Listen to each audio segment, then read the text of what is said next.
제3주차 1강 2차 시 수업입니다.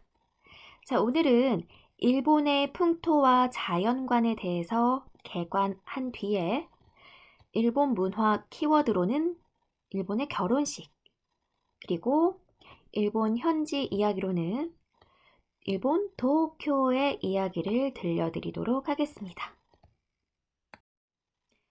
자, 먼저 1. 일본의 풍토와 자연관이라고 되어 있죠. 자, 목차를 보면 일본의 지리길관, 도쿄와 지방, 자연과 일본인 순인데요. 여기에서 1번과 3번, 일본의 지리와 자연과 일본인에 대해서만 살펴보고 도쿄와 지방은 생략하겠습니다. 자, 일본의 지리 개관. 자, 일본은 섬나라죠. 여기. 자, 그리고 홋카이도, 혼슈, 시코쿠, 큐슈를 중심으로 약 6,900여 개의 크고 작은 섬들로 구성되어 있대요. 굉장히 많은 섬들로 구성된 섬나라예요. 자, 그런데 가장 핵심이 되는 섬은 홋카이도, 혼슈, 시코쿠, 큐슈 이렇게 4개의 섬, 하나, 둘, 셋, 넷 이렇게 크게 4분하시면 되겠습니다. 다시. 자, 일본은 아주 무수히 많은 크고 작은 섬들로 구성된 섬나라인데 크게 홋카이도, 혼슈, 시코쿠, 큐슈 이렇게 4분하는 게 일반적이다. 자, 다음. 자, 일본의 행정구역인데요. 1도, 그리고 1도, 2부, 그리고 43현, 43개의 현으로 구성이 되어 있대요. 자, 그래서 이 도도 부현을 일본 발음으로는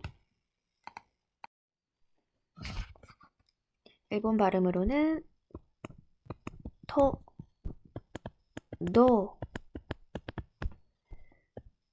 후, 켄이라고 해요. 자, 그래서 1도는 도쿄, 수도 도쿄도. 그 다음 또 한 개의 도는 홋카이도. 그 다음 부는 2개죠. 그래서 오사카후, 교토후 이렇게 2개 있고요. 그리고 나머지 크고 작은 현들은 전부 다 켄이라고 해요. 그래서 토도후 켄. 토도는 각각 1개로 도쿄도, 홋카이도가 되겠고, 그 다음 오사카후, 교토후 이렇게 2개. 그 나머지 43개의 현은 켄이라고 한다. 자, 넘어가서 자, 일본은 우리나라하고 비슷한 점이 국토의 약 70% 이상이 산지예요. 그리고 그 중에서도 일본을 대표하는 가장 높고 또 유명한 산은 뭐가 있죠? 후지산이 있죠. 아마 다들 알 거라고 생각을 하고, 자, 그 다음에 우리가 비와 호 정도는 알아두면 좋겠죠. 자, 일본 시가현 중앙부에 있는 일본 최대 호수인데 후지산 정도로 유명한 호수니까 비와 호 정도는 알아둡시다. 자, 이번에는 자연과 일본인에 대해서 살펴볼게요. 자, 먼저 일본 기후의 특징은 우리나라와 같이 4계절이 뚜렷해요. 봄, 여름, 가을, 겨울이 뚜렷하고요. 자, 그 다음 남북으로 길게 뻗은 지형적인 특성 때문에 기온차가 커요. 자, 그래서 가장 북쪽에 위치한 홋카이도는 이렇게 유키마츠리, 눈축제를 하기도 하고, 최남단에 위치한 오키나와는 이런 식으로 굉장히 따뜻하고 여름 휴양지로 인기가 있죠. 우리나라로 치면 제주도와 뭐 비슷하다라고도 말들을 많이 하죠. 자, 이어서 자연재해. 일본 하면 자연재해를 빼놓을 수가 없겠죠. 지진. 자, 일단 대표적인 큰 지진부터 살펴보면 먼저 관동 대지진, 그러니까 우리나라식으로 발음하면 관동인데 일본식으로 발음하면 간토 대지진이라고 해요. 자, 1923년에 관동 지방, 일본 수도 도쿄를 중심으로 한 지방이에요.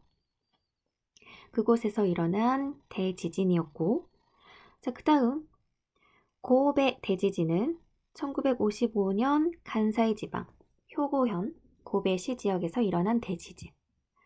자, 그리고 학생 여러분들이 알만한 지진이 바로 이 동일본 대지진이죠. 2011년 3월 11일에 일어난 일본 최대의 재해. 아직도 피해 복구가 덜 되고 있죠. 굉장히 이제 어마무시했었죠. 저도 이걸 정확히 이제 기억을 하는 게 제가 일본 가고시마에서 2009년부터 2010년까지 유학을 하고 이제 왔으니까 2011년이면 바로 이듬해잖아요. 귀국하고 바로 이듬해.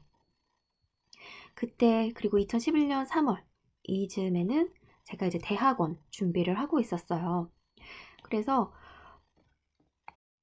이제 유학을 마치고 와서 뭐 이제 취업이라든지 뭐 대학원 진학이라든지 굉장히 이제 일본어 쪽으로 활발하게 활동을 할 생각이었는데 이 대지진으로 인해서 많이 이제 일본어도 좀 인기가 주춤하고 여행도 다들 이제 많이 못 가는 상황이 일어나고 그랬었죠. 2011년도에 학생 여러분들도 아마 다들 기억을 하실 거예요. 자, 그 다음.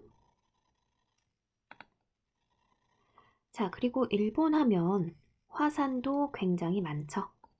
자, 전 세계의 10분의 1에 해당한대. 어마어마한 거죠. 86개의 그냥 화산이 아닌 활화산. 지금도 활동하고 있는. 그리고 일본 전역에 걸쳐서 화산 분화가 진행 중.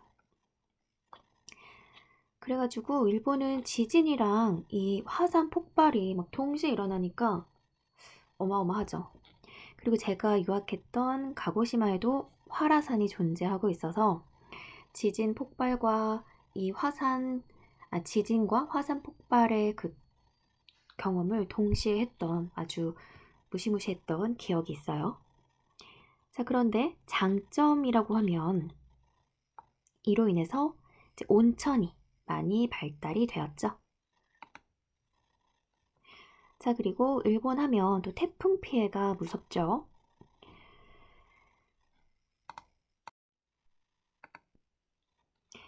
자, 그런데 지금 살펴본 자연재해. 자, 이게 왜 자연과 일본이 왜 중요하냐. 자, 우선 보면요. 이러한 자연재해, 지진이라든지 화산 폭발이라든지 태풍 등의 영향으로 건축이 어때요? 목조 건축물이 많이 발달했어요. 특히 이제 지진 때문에 그래요. 목조 건축물이 지진이 났을 때 피해가 이제 가장 적다고 하죠. 그래서 일본은 2, 3층의 목조 주택이 굉장히 많아요. 그리고 뭐 또 참고로 이제 한번 살펴보면 일본 사원에 이제 목조탑이 발견되기도 하고 또 식기나 가구, 일본 식기나 뭐 젓가락, 수저, 그리고 또 가구 등 또한 나무로 만들어지는 것이 많죠. 자, 그 다음 이제 진짜 중요한 거. 이런 반복되는 지진, 태풍, 또 화산, 뭐 폭발 등으로 체념의 자세를 지니게 됐대요. 자, 거대한 자연 앞에 인간의 한계를 절감했겠죠. 이렇다 보니까 인생이 뭐 무상하다라든지 뭐 체념하는 그리고 수용하고 이런 정신 세계를 보여주는 어떤 문학 작품이라든지 평소의 생활 습관이라든지 이런 게 이제 굉장히 많아요. 자, 참고로 말씀을 드리면 제가 이제 일본 가고시마에 이제 처음 유학을 갔을 때 아직도 생생히 기억이 나는 게 유학생 센터에서 이제 기초일본어를 가르쳐 주기도 하지만 이 지진 교육을 해주더라고요. 그 지진이 나면 뭐 행동 대피 요령 뭐 이렇게 되어 있어요. 그 책상 아래에 이제 머리를 이렇게 감싸고 이렇게 들어가 있는다. 근데 들어갈 때 반드시 개구부, 창문이나 문이나 개구부는 전부 다 열어놔야 돼요. 이게 목조 건물이면 부서지겠지만 철문 같은 경우에는 지진이 나서 이렇게 찌그러지면 열 수가 없잖아. 그렇기 때문에 개구부를 전부 다 열고 이렇게 머리를 피할 수 있는 테이블 아래 들어가서 이렇게 있는 거. 뭐 그렇게 배워. 근데 정말 심한 대지진이 일어났을 경우에는 뭐 어떤 방법을 써도 사실 소용은 없죠. 그래서 뭐 일본 전문가들이 뭐 나와가지고 그 방송에 제가 봤던 거는 큰 건물에서 뭐 이제 약간 집이 아닌 밖에 있다가 지진이 나면 유명한 건물에 그 화장실을 대피를 해래요. 그 이유는 왜 그러느냐? 화장실에 이제 대피를 해야지만 지진이 났을 때 이제 물 공급이 되니까 화장실로 뭐 대피하라라는 의견이 있었고, 뭐 그리고 이제 전문가마다 이제 의견이 이제 다 있는데 사실 지진 앞에서는 뭐 어떠한 방법도 사실 소용은 없는 것 같아요. 제가 직접 뭐 일본에서 이제 지진 피해를 겪은 거, 피해까지는 아니지만 지진 경험담도 나중에 이제 현지 경험담에서 들려드릴 텐데 실제로 지진이 발생하면 아무 생각이 안 들더라고. 그 극한의 공포라고 해야 되나? 그래서 막 그런 행동 대피 요령이 막 생각나지 않고 그냥 일단 너무 무서워. 그냥 이렇게 몸이 딱 굳었던 그런 기억이 있어요. 자, 그다음 그리고 이제 지진이 나면 언제든지 대피를 해야 되기 때문에 일본인들의 습관은 항상 그 현관문 들어갈 때 이렇게 신발을 나갈 수 있는 방향으로 이제 벗어서 이렇게 뒤로 들어오더라고. 저도 일본에 있을 때 그 습관이 굳어져서 한국에 귀국했는데도 약간 그 습관이 아직도 조금 남아 있어요. 자, 그다음 그 일본에 이제 있을 때 지진과 화산 폭발을 동시에 이제 경험을 하다 보니까 그 일본 현지에 사는 친구들한테 되게 무섭지 않냐라고 좀 질문을 했던 적이 있었어. 그런데 그 친구의 답변이 본인들도 무섭지 않은 것은 아니다. 당연히 무섭겠죠. 그렇지만 어떤 이렇게 숙명이라고 생각하고 그냥 살아간다라고 대답을 해서 굉장히 이제 숙연해졌던 그런 기억이 있어요. 뭐 이제 여러분들도 성인이니까 아시겠지만 다들 뭐 무섭다고 해서 그 삶의 터전을 쉽게 바꿀 수는 없는 거잖아. 그래서 일본인들도 무섭지 않은 것은 아니고 그냥 여기 나와 있는 체념의 이제 자세, 수용하고 그렇게 이제 사는 거죠. 이제 그래서 그런지 일본인들 이게 걸을 때 보면 되게 이렇게 요즘은 이제 안 그러지만 과거 뭐 한 10년 전, 15년 전만 해도 이렇게 가방을 옆으로 딱 메고 되게 이렇게 어깨를 이렇게 수그리고 걷는 듯한 약간 그런 느낌이 있어. 그러니까 언제든지 뭔가 이렇게 폭발을 해서 뭐가 날라온다든지 아니면 지진이 일어나서 건물 위에서 뭐가 떨어진다든지 그런 거에 늘 대비를 해서 그런 건지 모르겠지만 늘 약간 이렇게 조심조심 어깨와 등을 약간 이렇게 구부리고 수그리고 걷는 느낌이 약간 있는 것 같기도 해요.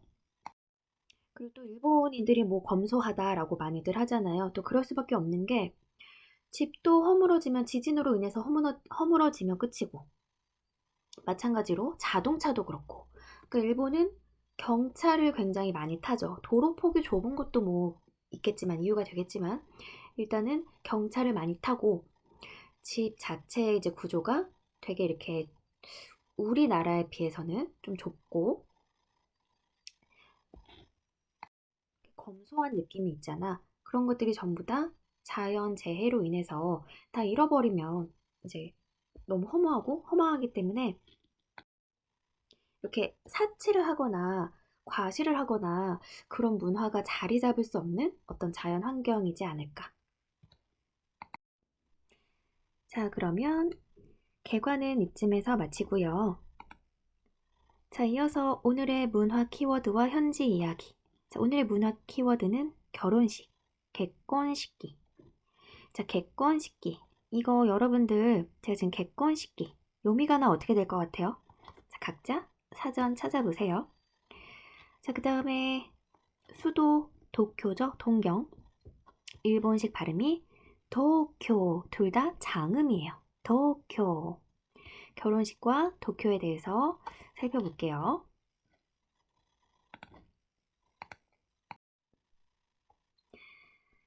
자, 오늘의 일본 문학 키워드 결혼식인데요.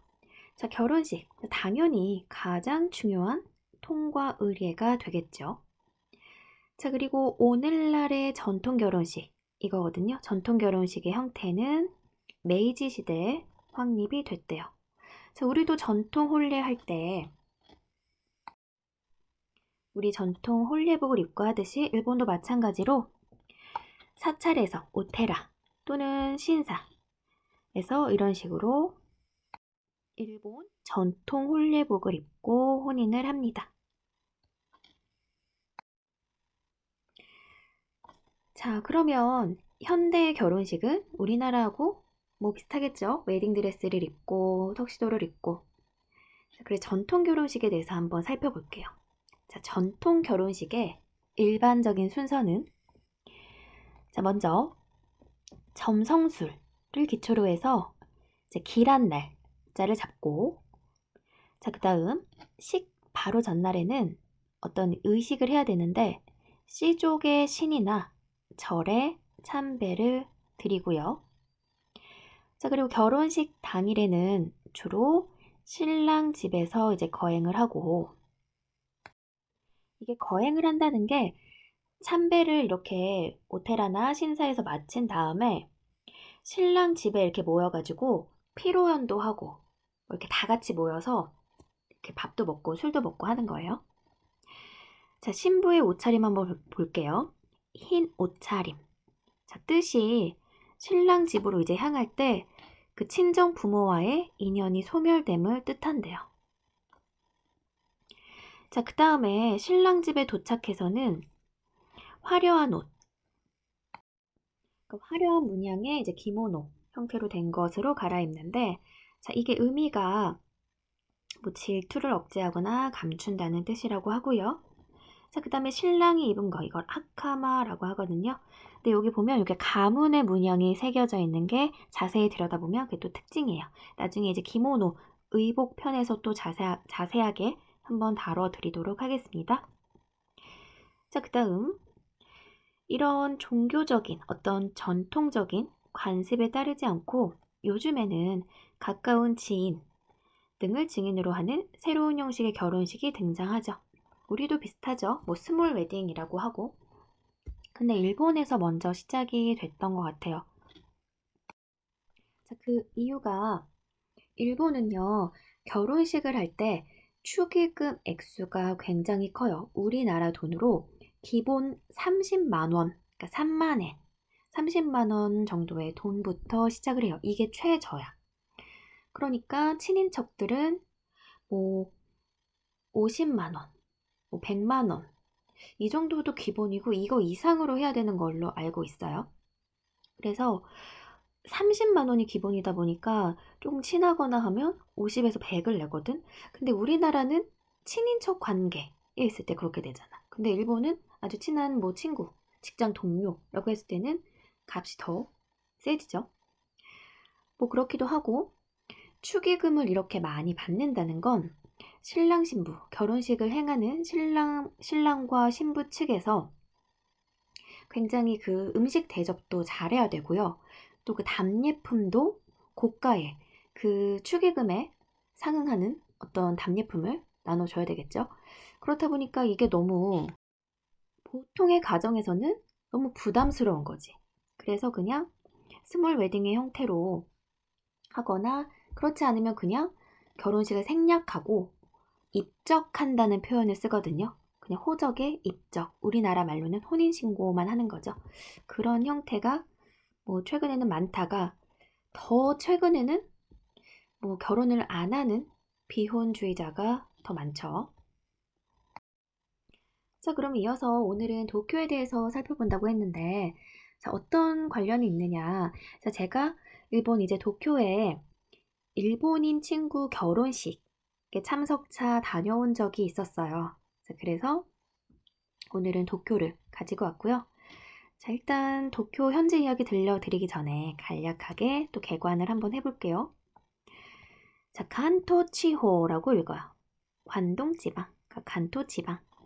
자, 혼슈 중앙 동쪽에 위치하는 지방. 아까 홋카이도 혼슈 시코쿠, 큐슈 있었죠? 이 혼슈에서 동쪽에 위치하죠. 자, 그래서 수도 도쿄도, 아까 토도후켄 기억나세요? 토도후켄, 도쿄도, 노 홋카이도, 후 오사카후, 교토후, 그 다음에 43개의 현이 있었죠. 자, 그래서 관동지방에는 이바라키현, 도치기현, 군마현, 사이타마현, 지바현, 가나가와현을 포함해요. 그리고 수도 도쿄도도 있죠. 근데 참고로 말씀드리면 이 사이타마현이 우리나라의 약간 어디로 비유하면 될까? 대치동 정도 되는 것 같아요. 좀 학구열이 그리고 부모님의 뭐 치맛바람이 센 그런 지역이에요. 그냥 참고로 알아두시고. 자, 그 다음 일본의 정치, 경제, 문화의 중심지 사이타마현, 지바현, 가나가와현. 그리고 여기에 나와 있는 요코하마는 우리로 조금 비교를 하자면 한국으로 치면 인천 정도의 느낌이 있어요. 항구 도시이기도 하고 또 차이나타운이 요코하마에도 잘 되어 있고 이제 관동 지방이긴 한데 요코하마 하면 인천 이런 느낌이 있다. 자, 그 다음에 이 도쿄도 일본의 수도고요.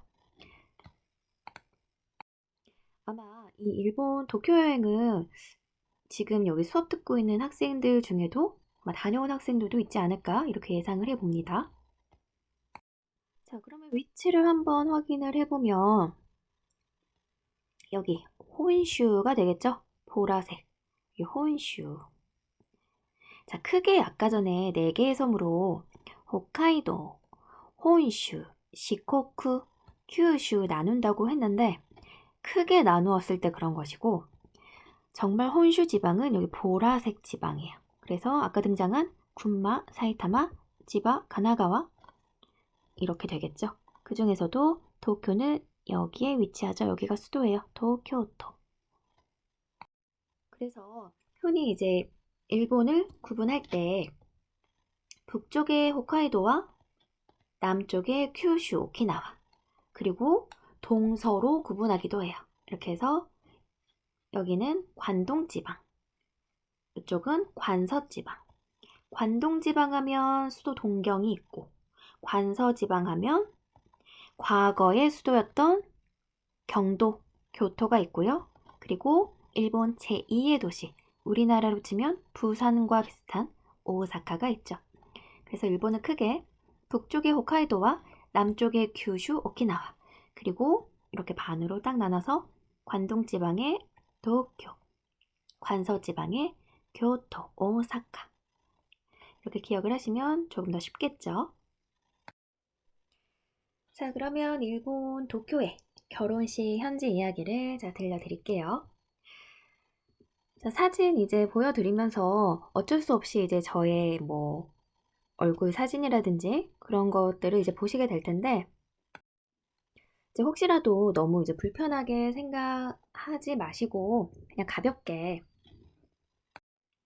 들어주시면서 이제 여러분들도 이제 앞으로 도쿄라든지 꼭 도쿄가 아니더라도 다른 지역에 이제 가게 되면 어떤 경험을 할 수 있을지 또 일본의 결혼식에 참석하게 되면 또 어떤 느낌일지 주의사항은 뭔지 이런 것들 위주로 기억을 하시면서 들어주시면 되겠습니다.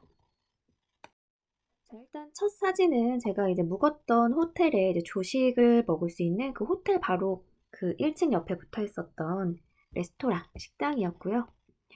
자, 일본은 결혼식을 가기 전에 하객도 준비할 게 굉장히 많아요. 우리나라에서는 보통 하객은 너무 튀지 않게 그러니까 신부를 예쁘고 돋보이게 해주는 게 일반적이잖아요.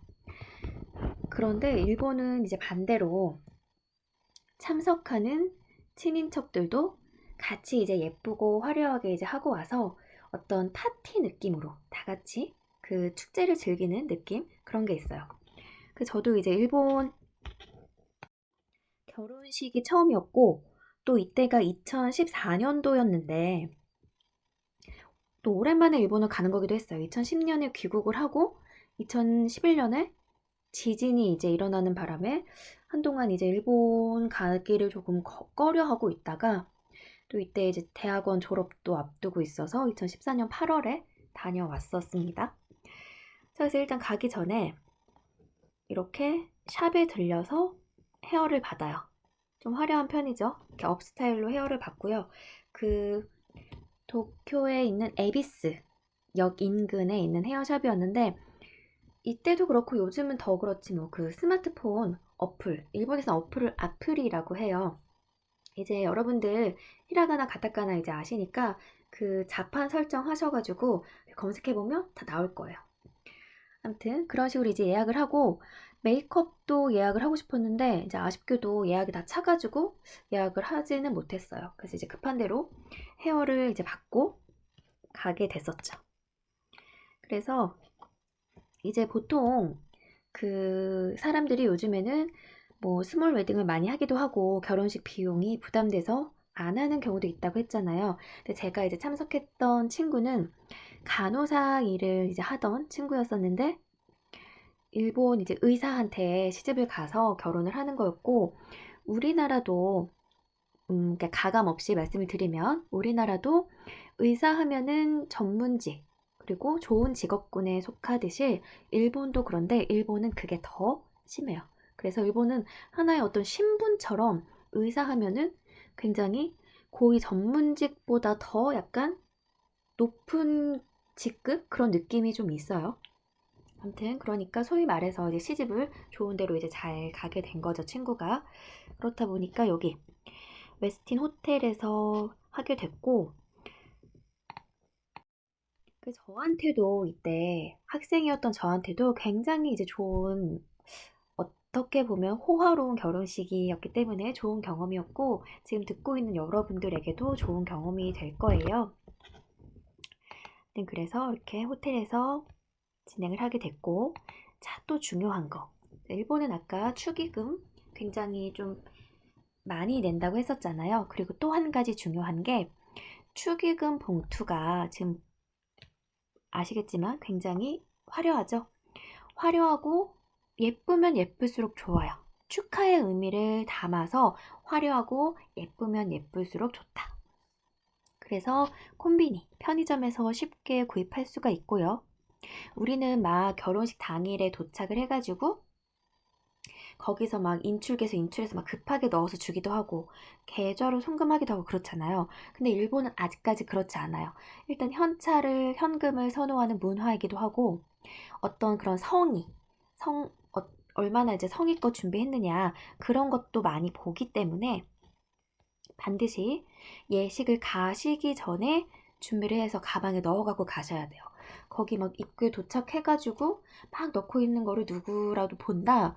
그러면 되게 이상하게 생각할 거야. 그 다른 하객들도. 아무튼 그래서 예쁘고 화려한 거 이렇게 준비하시고요. 그 아래에다가 이제 이름을 적으시면 되는데 뭐 이름 적고 그런 방법은 그 축의금 봉투 안에 다 설명서 있으니까 이제 보고 하시면 돼요. 굉장히 예쁘죠? 자, 그래서 중요한 거 3만 엔을 넣어야 되잖아. 그런데 당시에 나는 아직 대학원생, 학생이었고 돈이 없잖아요. 그리고 가려면 비행기 값에, 호텔비에, 그리고 또 며칠 묵다 오고 하니까 경비도 많이 들고. 그러니까 좀 부담이 되잖아요. 그때만 해도 저가 항공이 지금보다는 막 이렇게 활발하지 않았을 때니까 부담이 되잖아.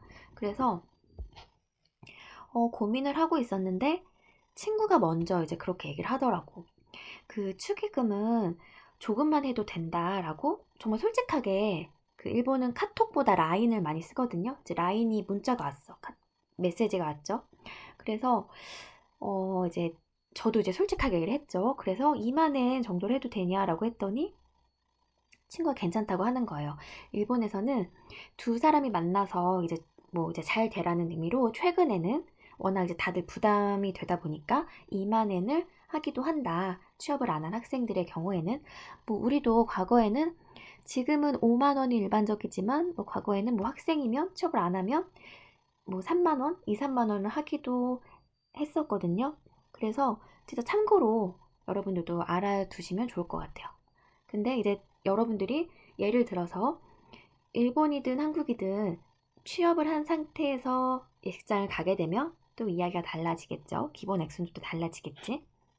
아무튼 그래서 내가 2만 엔을 넣고 갔는데 축의금 봉투를 건네니까 여기 차대라고 되어 있죠. 오샤다이라고 되어 있거든요. 그리고 제 이름이 써져 있고요. 이건 친구 이름인데요. 이거를 냈더니 이렇게 비행기 값을 준비를 해준 거야. 그 내가 속으로 얼마나 민망하고 미안하고 그 되게 고마웠던 그런 경험이 있어요. 물론 이 친구는 사회인이었고 저보다 나이도 많았고 그래서 물론 그렇게 할 수도 있지만 그래도 일반적으로 다 그렇게 하는 것은 아니잖아. 그래서 굉장히 이제 고마웠었죠. 그래서 비행기 값을 받고 든 생각이 그냥 3만 엔을 할 걸 그랬나 이런 생각도 들었어요. 그래서 여러분들도 초대를 받으면 잘 고민을 해서 그때 뭐 이제 환율이라든지 물가라든지 그리고 나의 지금 어떤 사회적인 신분 이런 걸 생각을 해서 잘 고민을 해서 넣으세요. 이미 한번 이거를 내면은 더 축의금을 넣는다거나 이렇게 바꿀 수가 없기 때문에 여기 접수처에서 잘 고민을 해서 이런 식으로 아마 일본인들은 좀 이렇게 배려가 깊기 때문에 이렇게 오차대를 준비를 해줄 수가 있다는 거. 자, 그리고 이렇게 축의금을 내게 되면 이런 카드를 나눠줘요. 자, 이게 뭐냐면요. 여기 지금 신랑 신부의 필요현석이고요. 여기는 하객석이에요. 근데 하객석이 지정 하객석이에요. 그래서 지금 저는 H테이블에 이 자리가 제 자리가 되는 거예요. 우리나라하고 되게 다르죠. 이게 왜 이러냐면 일본은 결혼식을 하기 전에 그것도 이제 우편으로 조사를 해요. 결혼식 초대를 할 건데 참석 여부를 OX 체크를 해가지고 꼭 OX가 아니더라도 참석 여부를 체크를 해서 다시 우편으로 보내주는 게 과거에는 그랬어요. 그래서 아주 과거에는 우편으로 참석 여부를 주고받고 했었어요. 근데 최근에 이제 제가 2011년도에 갔을 때만 해도 라인으로 저는 또 외국에 있다 보니까 또 다른 경우였겠죠. 근데 아마 이 친구도 일본에 있는 굉장히 이제 중요한 어르신들 있을 거 아니야. 그 친구들한테는 그분들한테는 다 우편으로 정성스럽게 했을 거예요. 근데 저는 외국에 있다 보니까 라인으로 주고받았는데 그때 이제 참석하겠냐? 그래서 저는 너무 가고 싶잖아요. 친한 친구, 일본에 있을 때 친하고 저를 잘 챙겨주기도 했고 또 제 입장에서는 문화 체험이 되는 거니까 너무 가고 싶잖아. 그래서 가겠다고 했죠. 자, 그 중요한 거 일본은 일단 지정 하객석이기도 하고 그리고 이 지정 하객석을 위해서 참여 여부를 조사를 하는데 참여한다고 했으면 반드시 참석해야 돼. 이날 이 객석을 위해서 신랑 신부와 그 친지 가족들은 얼마나 그 많은 준비를 하겠어요. 답례품도 그렇고 식사도 그렇고 그렇기 때문에 그게 다 고가라고 했잖아. 축의금부터가 세니까. 그래서 불참을 한다? 그거는 거의 뭐 연을 끊자는 거나 마찬가지예요. 진짜. 뭐 천재지변이 아니고서는 불참을 하는 일은 없게 만드셔야 된다는 거. 자, 그러면 지정 좌석에 이제 앉으면 이렇게 제 이름, 네임카드가 있고요. 자, 또 한 번 감탄한 거. 이 네임카드 안에 이렇게 태극기, 손글씨로 막 적혀 써놨어요, 편지를. 일부러 이제 와줘서 고맙고, 그러니까 얼마나 되게 정성을 쏟는 거지. 그 초대한 하객들한테 하나하나 일일이 이걸 다 쓴 거잖아. 저뿐만 아니라요. 그러니까 굉장히 감동적이죠. 그리고 오늘 식사 메뉴. 이건 이제 호텔 결혼식이니까 우리하고 비슷하죠. 그리고 프로그램 순서. 자, 그러면 이제 본격적인 결혼식이 시작이 되는데, 자, 우리는 결혼식하고 사진 촬영하고 피로 현장에서 식사하죠. 자, 일본은 반대로 결혼식이에요, 지금. 결혼식은 굉장히 짧게 끝나. 보통의 이제 그 외국인 신부가 신랑 신부를 이렇게 서약을 하게끔 하고 신랑 신부는 입장에서 서약하고 퇴장하면 끝이에요. 그래서 이런 식으로 굉장히 빨리 끝나요, 진짜. 그 다음에 이제 호텔 한 바퀴를 요 마차를 타고 쭉 돌았어요. 근데 이거는 호텔식이니까 이제 호텔 결혼식이니까 이제 그런 거고. 자, 중요한 포인트는 결혼식은 짧게 하고 이제 피로연이 아까 이 지정 하객석 이게 필요현장의 하객석이죠. 이제 필요현이 굉장히 중요해요. 자, 그래서 제 친구 같은 경우에는 필요현을 1, 2부로 했어요. 이것도 굉장히 고가로 한 거예요. 1부까지만 해도 되거든. 근데 되게 호화로운 결혼식은 필요현을 뭐 3부, 4부 뭐 그렇게까지도 한다고 해요. 그래서 1부에는 웨딩드레스, 2부에는 기모노, 3부에는 뭐 이브닝 드레스 이렇게 옷을 갈아입고, 근데 제 친구는 1부에는 웨딩드레스 입었고 2부에는 굉장히 화려한 기모노를 입고 등장을 해요. 자, 그래서 일단 결혼식은 이걸로 끝난 거예요. 자, 그 다음에 이제 필요 현장에 마차 한 바퀴 돌고 이제 들어온 거죠. 이제 마차 한 바퀴 신랑 신부가 돌 때 우리는 이제 앞에서 박수 쳐주고, 그 시간 동안 여기에 하객들은 지정 객석에 딱 착석을 해야 돼요. 다 사회자 이제 안내 멘트가 나오고 해요. 그러니까 결혼식이 막 이렇게 우왕좌왕하지 않고 굉장히 체계적이야. 자, 그래서 신랑 신부가 등장하면 이렇게 조명이 쏴지고 입장하는 것까지 이렇게 자리에 딱 착석을 하죠. 그 다음 이제 케이크 커팅. 이 케이크 커팅한 거는 이따가 그 객석들 자리로 다 이제 오더라고요.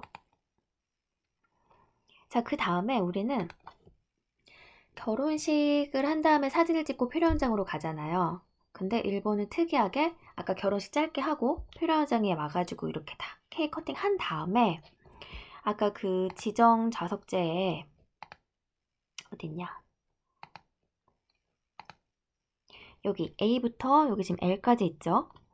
이 알파벳 순으로 이제 사회자가 나오라는 식으로 이제 뭐 안내 멘트를 하면은 이 그룹별로 나가서 사진을 찍더라고. 그러니까 나는 H그룹이었는데 저는 혼자 외국인 한국인이었어요. 외국인 유학생 친구인 거지. 그래서 여기에 어디에 이제 넣을까 이 친구가 나름 고심을 한 것 같아. 그래서 여기 뭐 친지들이 이렇게 있고 친한 친구들이 있는데 저는 이 친구가 간호사라고 했잖아. 그래서 간호대학 친구들, 그 가고시마의 간호대학 친구들 그 테이블에 저를 배치를 해줬더라고요. 나름 또 배려해서 한국에서 왔다고 자리도 신랑 신부가 가장 잘 보이는 자리로 앞쪽으로 배치를 해줬어요. 이런 세심한 배려를 느낄 수가 있었어. 아무튼 그 다음에 그렇게 해가지고 이제 H그룹 우리 차례가 됐을 때 나가서 사진을 찍는 거지. 신랑 신부 이렇게 앉아 있고요. 되게 좋지 않아요? 막 이렇게 번잡스러운 느낌보다는 딱 그룹별로 이렇게 스냅 사진 촬영을 하고, 여기 보면 다들 이 뒤에서 보면 되게 화려해. 머리들이 막 장식도 많이 달았고, 그리고 옷도 이렇게 다 드레스를 입는 게 일반적이고, 아무튼 화려하고 이쁘게 하고 가면 갈수록 좋은 거. 자, 이렇게 그룹별로 사진을 찍고요. 자, 근데 내가 하나 조금 실례를 범한 게, 지금 뭐 보면은 여기 다 이렇게 볼레로를 걸쳤죠. 이때가 8월이니까 되게 덥잖아. 일본 되게 덥거든요. 근데 이제 저는 볼레로를 미처 챙겨가지 못한 게 조금失礼가 아니었나 그런 생각이 들어서, 여러분들은 앞으로 가시게 되면 이렇게 드레스도 좋지만 뭐 이렇게 민소매를 입든 반팔 원피스를 입든 간에 좀 볼레로를 걸치시는 것을 좀 추천을 드릴게요. 여자분들의 경우에는. 남성분들은 비슷해요. 이렇게 정장 차림을 하시고 가면 되겠죠. 자, 그 다음에 이렇게 사진 촬영이 딱 끝나면은 신랑 신부가 이제 신랑은 신랑 쪽, 신부는 신부 쪽 이렇게 쭉 돌아요. 그러니까 이게 도는 의미가 그거래요. 신랑 신부의 멋지고 이 예쁜 오늘의 모습을 잘 봐달라는 거지. 그렇게 신부가 돌면 이렇게 다 사진 촬영을 해줘야 돼. 그게 예의이기도 하고, 또 그날의 주인공이니까 또 드레스 구경하는 것도 막 재밌잖아요. 그래서 열심히 이제 봐줘야지. 이제 보면서 이렇게 사진도 찍고, 코스 요리는 계속 나와요. 아까 피로연이 시작된 그때부터 이렇게 순서대로 요리는 계속 이제 먹으면 되고, 이게 딱 알맞게 딱 나오더라고. 양도 그렇고 그 속도도 그렇고. 그래서 뭐 배고프거나 그런 느낌은 없었고요. 자, 그 다음에 이제 2부 피로연 이렇게 기모노를 입고 등장을 했죠. 만약에 친구가 3부까지 했으면 이브닝 드레스까지 입지 않았을까 이런 생각을 해요. 자, 그 다음에 이렇게 기모노 차림일 때는 아까 드레스 차림일 때는 우리가 나가서 사진을 찍잖아, 하객들이. 그래서 기모노 차림일 때는 반대로 신랑 신부가 이제 2차니까 2부니까 차례로 테이블을 돌면서 이제 사진을 또 찍어요. 여기까지 이제 마치면 그 다음부터는 이제 하객들끼리 사진 찍고 저희끼리 이제 즐기고 뭐 놀고 이제 그럴 수가 있어요. 자, 그 다음에 이제 신랑 신부가 이렇게 앉으면, 자, 아까 전에 드레스 입고 1부에서 이제부터 1부 때는 신랑 신부의 막 일대기가 여기 빈 프로젝터 그 스크린을 쏴가지고 신랑 신부의 일대기를 사회자는 다 낭독을 하고 막 사진을 막 스크린처럼 다 이렇게 쏴줘요. 필름처럼 다 쏴줘요. 그래서 신랑 신부가 어떻게 나고 자랐고 어떻게 성장했고 뭐 대학 시절에는 어떻고 두 사람이 일할 때 어땠고 연애 시절에는 어땠고 막 그 일대기를 다 말을 해줘. 그리고 친한 이제 친구들이 나와가지고 각자 이제 가장 친한 절친들이 있을 거잖아. 그 학창 시절마다 뭐 중학교 때 절친, 고등학교 때 절친, 뭐 대학교 때 절친 이렇게 다 나와가지고 또 그리고 뭐 은사님들도 다 나오셔서 편지 낭독을 해요. 그래서 참 결혼식이 이 피로연을 되게 길게 하면서 내가 보면서 느꼈던 게 참 그 일생일대에 굉장히 이제 소중한 날이잖아. 그리고 인생 2막을 시작하는 그 소중한 날에 그 일대기를 쫙 들려주면서 아, 신랑 신부가 이렇게 살아왔구나. 그 서로서로 그럴 거 아니야. 그 가족들은 친구들과의 어떤 스토리는 잘 모르고 또 친구들은 어떤 가족들과의 그런 일대기 성장 스토리는 잘 모르잖아. 근데 이 결혼식을 통해서 막 다 한층 더 이 친구에 대해서 알게 되고 그게 너무 좋았어. 그래서 정말 우리는 아무나 결혼식에 뭐 초대받지 않아도 쉽게 말해서 따라가면 예의는 아니지만 따라갈 수는 있잖아요. 근데 일본은 완전히 지정 객석이니까 그렇게 초대를 하는 이유가 있구나. 정말 친한 사람만 초대를 해서 그렇게 기쁨을 나누고 하겠다는 거지. 그게 너무 좋더라고. 이 친구에 대해서 한층 더 이제 알 수가 있었고, 또 요 2부 피로연에서는 막 친구들이랑 그런 뭐 추억이 담긴 사진도 막 계속 이제 필름처럼 지나가요. 근데 저 이제 유학생이 저하고 같이 찍은 사진도 넣었더라고. 그러니까 나도 참석한 친구로서 좀 뿌듯하잖아. 그냥 이렇게 무시되는 것보다는 다 챙겨주는 거니까. 그래서 아무튼 이 피로연을 굉장히 길게 하는데 한 서너 시간 하는 걸로 기억을 해요. 1부 피로연 뭐 1시간 반에서 2시간, 2부 피로연도 그 정도 시간이 소요가 돼요. 3부까지 했으면 이제 우리가 저녁까지 먹는 거지. 3부는 이제 하지 않았고 아마 친구 컨디션 때문에 이제 그랬던 것 같아요. 자, 그 다음에 이제 2부의 마지막 순서는 이렇게 큰 꽃다발을 들고 부모님께 그동안 키워주셔서 감사하다. 그 의미로 꽃다발을 전해드려요. 이렇게 양가 부모님께. 자, 그리고 신랑 신부의 어머니들 같은 경우에는 이렇게 검은색에 어두운 색에 그냥 완전 검은색하면 장례식장 복장이 되기 때문에 검은색에 이렇게 화려한 문양이 있는 옷을 입고요. 그리고 신랑 신부 아버님들 같은 경우에는 연미복을 입으세요. 자, 그 다음에 이렇게 하객들한테 전부 단체 인사를 끝으로 이 피로연이 마치게 돼요. 그리고 이제 다 같이 퇴장을 하시거든요. 퇴장을 하시면 여기 딱 기다리세요. 하객들이 나오기를. 그 나오면은 답례품을 나가는 하객들한테 다 전달을 해요.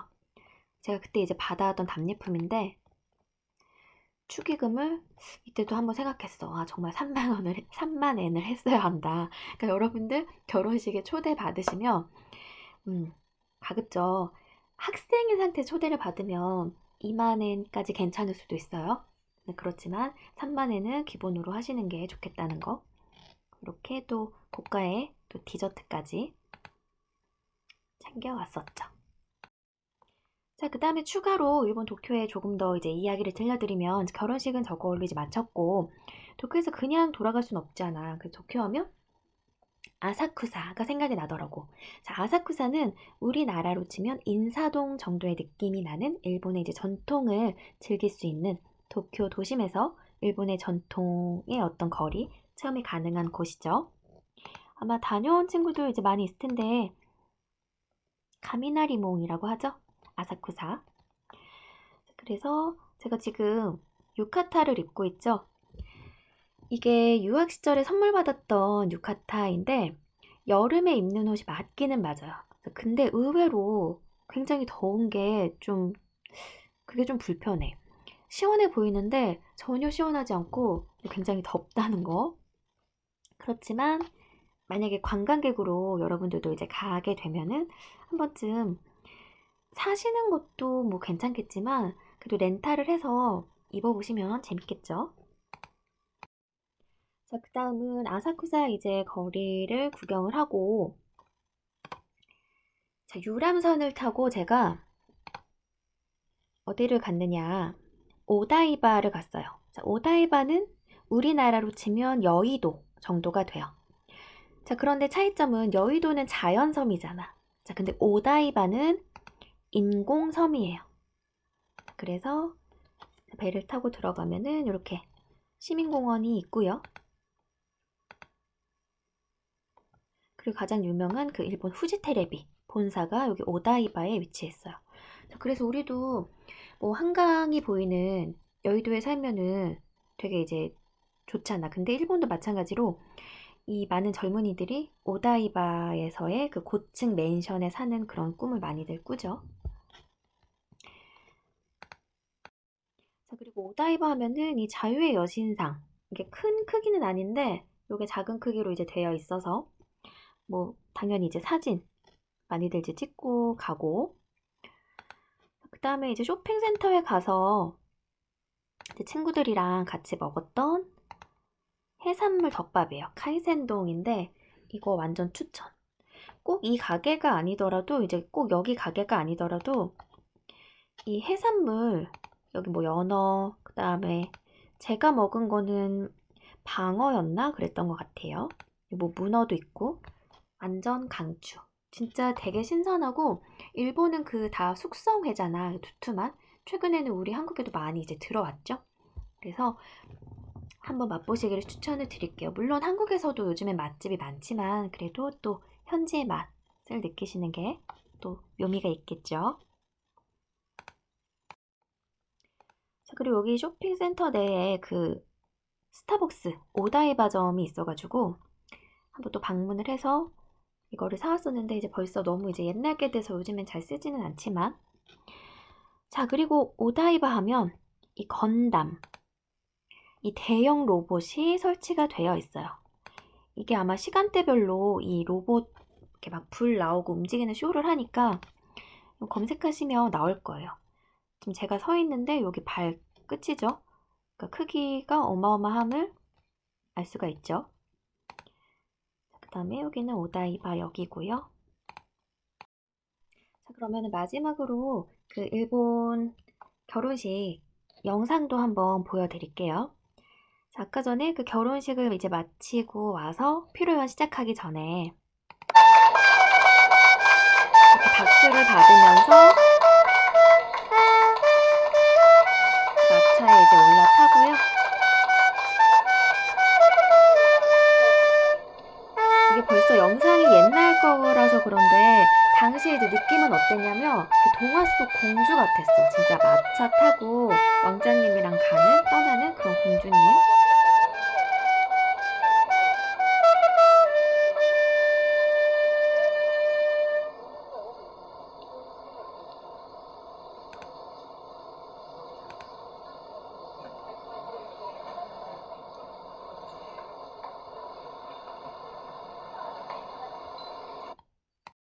자, 그 다음에 일부 결혼식에서 이런 식으로 사회자가 다 이야기를 하죠. 研修医同期18年で切磋琢磨した2年間はご新郎にとってかけがえのない時間です。その後、下校期研修 지금 신랑 신부 일대기 소개하고 두 사람이 뭐 연애 스토리 이런 거 뭐 소개하고 있는 거고요. 자, 마지막으로 건담 영상까지 보여드릴게요. 이게 쇼를 하는 그 시간이 정해져 있으니까 이제 관광, 여행 가시기 전에 미리 알아보고 가시면 좋겠죠? ガンダム35周年。 이때 건담 35주년 기념이라고 이제 전광판에도 뜨고 있었고 すごい。プロジェクションマッピングがある。 そうね。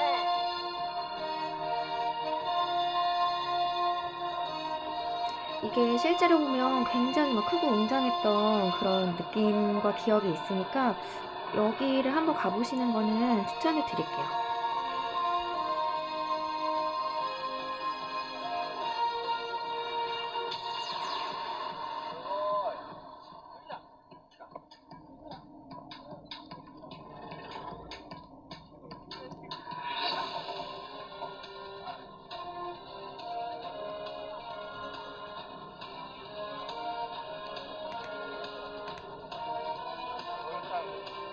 자, 여기까지 보고